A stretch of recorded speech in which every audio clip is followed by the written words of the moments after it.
Corona पीड़ितों की दास्तां पेश करता पद्मश्री आचार्य कौलक्लूरी इनाक द्वारा रचित प्रवास उपन्यास में आपका स्वागत है।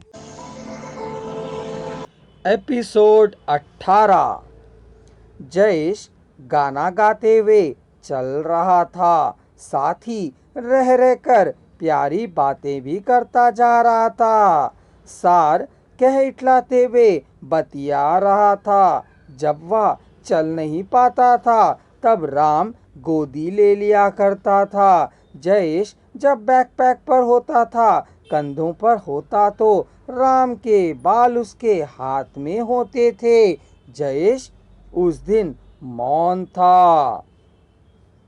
बुखार, सर्दी, खांसी, पेट में दर्द बच्चों को पीड़ित कर रहे थे।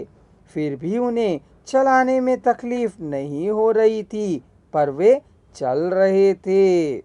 धूप के कारण उन्हें कष्ट भी हो रहा था। तौलियों को गीला कर ढांकने पर भी उन्हें तकलीफ शेष थी। बच्चों को होने वाली छोटी मोटी अस्वस्थताओं के लिए माँ बाप पहले से ही अपने साथ गोलियां और सिरप की बोतलें लिए हुए थे। फिर भी बच्चे पूरी तरह से ठीक नहीं हो रहे थे।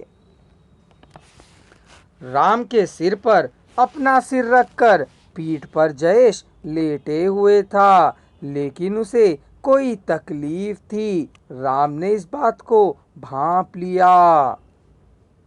रमा व्याकुल हो रही थी। रतन की बिटिया आंखें खोल नहीं रही थी। थोड़ी देर माँ और थोड़ी देर बाप उसको गोद में लिए चल रहे थे, पर वे दोनों ही बेचैन हो रहे थे।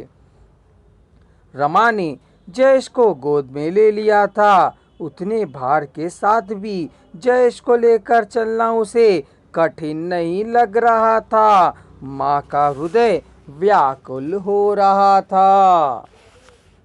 हाईवे के बगल में एक बड़ी बस्ती और एक पट्टन दिखाई दिया। गडरिये से पूछने पर दो बच्चों के डॉक्टरों के बारे में उसने बतलाया। बच्चों को डॉक्टर को दिखाने की बात राम के कहने पर रतन ने अपनी स्वीकृति दी।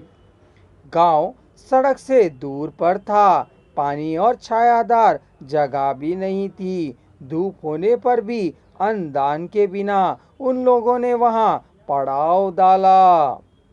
बच्चों को उनके माँ बाप के साथ रतन और राम डॉक्टर के पास ले गए थे। रतन के ग्रुप का रखवाला किशोर बना था। तुम लोगों को किसी प्रकार डरने की जरूरत नहीं है, किशोर ने कहा।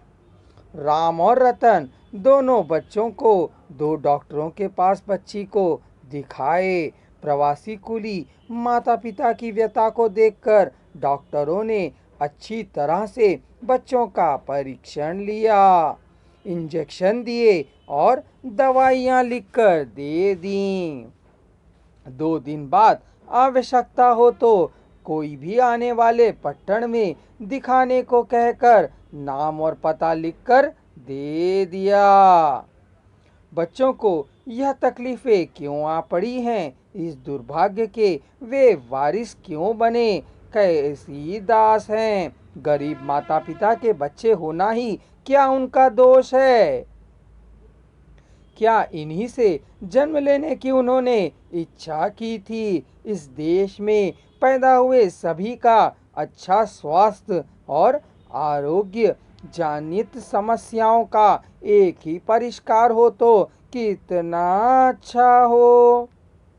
भारत माता हमारी माता है और भारतीय हमारे भाई हैं, ऐसा कह सकने का सौभाग्य सभी को मिले तो कितना अच्छा हो। अनेक कष्टों को झेलते हुए पलने बढ़ने वाले बच्चे क्या कष्टों के समुद्र नहीं हैं? कष्टों के हिमालय नहीं हैं? भाई बनने का अवसर क्या हाथ से निकल नहीं जाएगा? डॉक्टर दुखी हुए।